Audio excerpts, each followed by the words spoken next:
Manners नाही तुझ्यात, बेशिस्त मुलगा आहेस तू एवढा, कळलं ना? आणि ही अगं फालतूगिरी इथे नाही दाखवायची, घरी जाऊन दाखव, समजलं ना? निघ आता इथून, माझ्या डोळ्यासमोर थांबू पण नकोस. किती फालतू आहे रे हा. तुम्ही टाकले तुझं झाकण. अरे त्याने झाकण उघडलं आणि मलाही कचरा टाकायचा होता, पूर्ण उघडलेलं, आणि मी असं टाकते तर झाकण असा आडवा होता. तर कुठलाही माणूस असा थोडा करेल की ही पण कचरा टाकते, तर त्याने लावून घेतलं रे.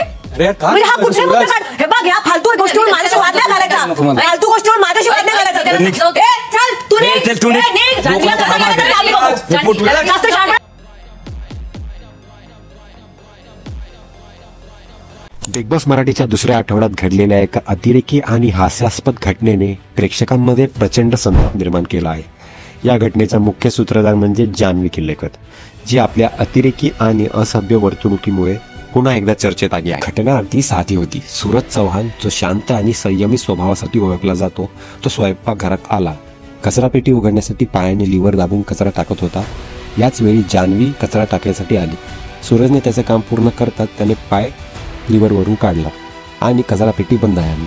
हा प्रसंग कोणत्याही दृष्टीने अत्यंत साधा आणि साधारण होता, परंतु जान्हवीसाठी मात्र तो एक मोठा अपमानच. जान्हवीने आपली असभ्य आणि निठट वागणूक दाखवत सूरजला उपदेशून चिडचिड सुरू केली. ती आक्रमक होऊन त्याला धमकी देऊ लागली. मला तुझ्यासारख्या लोकांना घराबाहेर कसं काढायचं आहे हे खूप चांगलं माहीत आहे. तिच्या या वाक्याने तिचा घमंडीखोर स्वभाव आणि सतत इतरांना कमी लेखण्याची वृत्ती उघड झाली. एक साधा प्रसंग तिने इतका विकृत आणि अवडंबर माजून उचलला की तिचा मूर्खपणा स्पष्ट झाला. आपल्या सूरजने तिला 2च वाक्यात उत्तर दिले. तो म्हणाला, चल लीग आणि फूट, एवढंच म्हणून तो शांत झाला.